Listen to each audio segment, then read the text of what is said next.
আমরা দেখেছি লটারির মাধ্যমে, একটা কন্ট্রোলড লটারির মাধ্যমে ডিসিএসপি নিয়োগ করা হয়েছে মধ্যরাতে। এই মধ্যরাতে যারা ডিসিএসপি নিয়োগ হয়েছে, আমরা তাদের আচরণকে সন্দেহজনক মনে করি। এখনই তারা একটা দলের দলদাস হিসেবে তারা মাঠে আবির্ভূত হতে যাচ্ছে।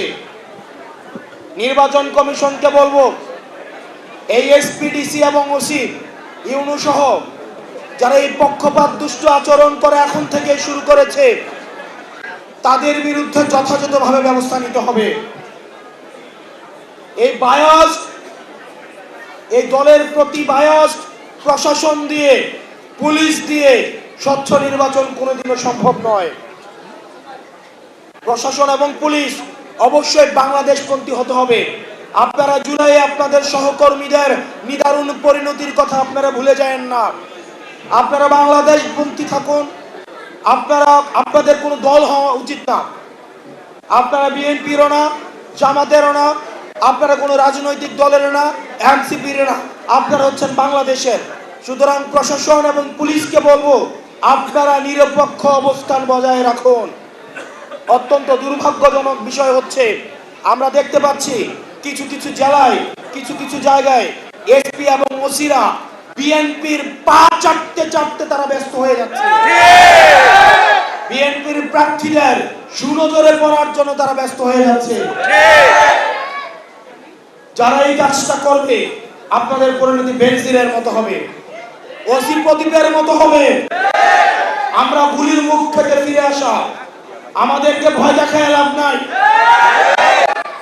আপনারা যারা নির্বাচন ম্যানিপুলেট করার চিন্তা করছেন, নির্বাচন যদি কোনো কারণে ম্যানিপুলেট করা হয়, এই তরুণ প্রজন্ম বসে থাকবে না। প্রিয় ফেনীবাসী, আপনাদের আগামীর ভোট হোক আধিপত্যবাদের বিরুদ্ধে, আপনাদের আগামীর ভোট হোক সংস্কারের পক্ষে। চাঁদার টাকায় কাদের দল চলে? প্রিয় ফেনীবাসী, আপনারা জানেন প্রত্যেকটি পাড়া মহল্লায়, অলিতে গলিতে ছোট ছোট ব্যবসায়ী, ভ্যানওয়ালা, চা দোকানদার থেকে শুরু করে আমাদের যত বড় ব্যবসায়ী আছে, তাদের নাবিশ্বাস হয়ে গিয়েছে এই চাঁদাবাজ এবং দুর্নীতিবাজদের কারণে। গত ১.৫ বছর চাঁদাবাজ এবং দুর্নীতিবাজরা ট্রেইলর দেখিয়েছে। এটা ট্রেইলর, পিকচার আবি বাকি হে। গত ১.৫ বছর আপনারা দেখেছেন চাঁদাবাজ এবং দুর্নীতিবাজদের ট্রেইলর। পিকচার দেখবেন নির্বাচন হওয়ার পরে।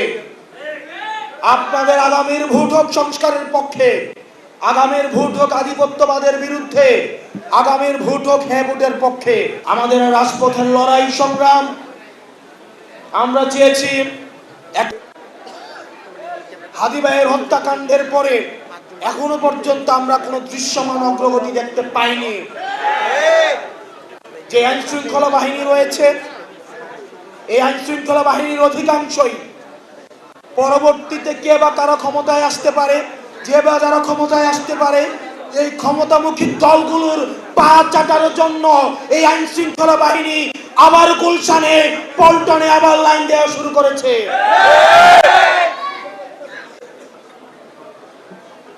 এই হাদী ভাইয়ের হত্যাকাণ্ডের সাথে যারা জড়িত, যারা অর্থদাতা, যারা বিদেশে বসে সেটির পরিকল্পনা করেছে, তাদেরকে অতি বিলম্বে তাদেরকে গ্রেফতার করতে হবে। প্রিয় ফেনীবাসী, আগামী যে আমাদের দীর্ঘদিনের আকাঙ্ক্ষিত যে নির্বাচন, সেই নির্বাচনকে সামনে রেখে আমরা দেখতে পাচ্ছি বিভিন্নভাবে ষড়যন্ত্র করা হচ্ছে। থেকে যখন সারা বাংলাদেশ থেকে জনসমুদ্রের মতো হাদী ভাইয়ের জানাজাতে লক্ষ লক্ষ মানুষ উঠে, তখন তারা সেটাকে ধরে নেয় যে চাঁদাবাজের টাকায় হয়তো এই জনসমাবেশ করা হয়েছে। প্রিয় ফেনীবাসী, এই সম্ভাব্য যারা ফ্যাসিস্টদের মতো করে কথা বলে, সাঈদকে যেভাবে অপ্রাসঙ্গিক করে তোলা হয়েছে, তোলার চেষ্টা করা হয়েছে, হাদী ভাইকে যারা অপ্রাসঙ্গিক করে তোলার চেষ্টা করে, তাদের সম্পর্কে আমাদেরকে সচেতন থাকতে হবে। প্রিয় ফেনীবাসী, আমরা দেখেছি এর থেকে দুঃখজনক আর কিছুই হইতে পারে না। আমরা চেয়েছিলাম এটা ব্যালট বিপ্লব, কিন্তু দেখতে পাচ্ছি কিছু রাজনৈতিক দল একটা বুলেট বিপ্লবের প্রস্তুতি নিচ্ছে।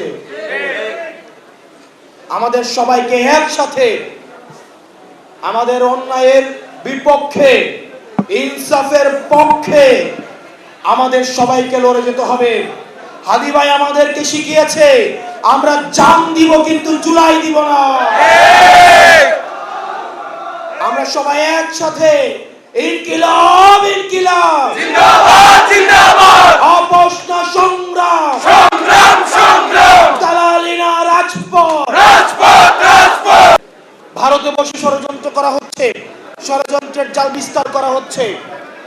নির্বাচনে একটা গুরুত্বপূর্ণ আম্পায়ারের ভূমিকা রাখে প্রশাসন এবং পুলিশ, কিন্তু আমরা দেখেছি গত 3টা নির্বাচনে এই প্রশাসন এবং পুলিশ তারা আম্পায়ার না হয়ে, রেফারি না হয়ে তারা নিজেরাই খেলোয়াড়ের ভূমিকায় অবতীর্ণ হয়েছিল, যেটির খেসারত আমাদের জাতিকে দিতে হয়েছে এবং আগামীতেও দিতে হবে। পুলিশ এবং প্রশাসন ভাইদেরকে বলবো, আপনারা বেনজির হয়েন না, আপনারা হারুন হয়েন না, আপনারা রেফারির ভূমিকা রাখবেন, আম্পায়ারের ভূমিকা রাখবেন, আপনারা নিজেরা খেলোয়াড় হইতে আসেন না। তাহলে জুলাইয়ের জনগণের যেই তীব্র বিক্ষোভ, যেই ক্ষুব্ধ হয়েছিল, সেটি আবার এটির পুনরাবৃত্তি ঘটবে। একটা ব্যালট বিপ্লব কিন্তু আমরা দেখতে পাচ্ছি কতিপয় রাজনৈতিক দল মিলে তাদের মার্কাগুলাকে বিলুপ্ত করে দিয়ে আবার একটা দলে একীভূত হচ্ছে। নিজের দলকে বিক্রি করে দিয়ে, যারা মার্কা বিলুপ্ত করে দিয়ে একটা সিটের জন্য, 2টা সিটের জন্য যারা নিজের দলকে বিক্রি করে দিচ্ছেন, আপনারা আপনাদের নিজেদের দলের প্রতি আপনারা অন্যায় করেছেন, আপনারা আপনাদের নিজেদের দলের প্রতি আপনারা অবিবেচনা করেছেন। 2টা সিটের বিনিময়ে নিজেকে বিক্রি করে দিলেন। আমাদের দীর্ঘদিনের রাজপথে থাকা আমাদের অনেক সহকর্মী, আমাদের কাছাকাছি বয়সের ভাইয়েরা আছেন, আপনারা গণ আকাঙ্ক্ষার বিরুদ্ধে গিয়ে আপনারা 2টা 3টা সিটের বিনিময়ে নিজের মার্কা বিলুপ্ত করে দিয়ে অন্য একটা রাজনৈতিক দলের কাছে চলে যাচ্ছেন। এর থেকে দুঃখজনক আর কিছুই হইতে পারে না।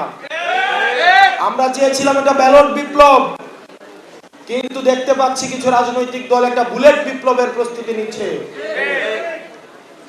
আমাদের সবাইকে একসাথে আমাদের অন্যায়ের বিপক্ষে, ইনসাফের পক্ষে আমাদের সবাইকে লড়ে যেতে হবে।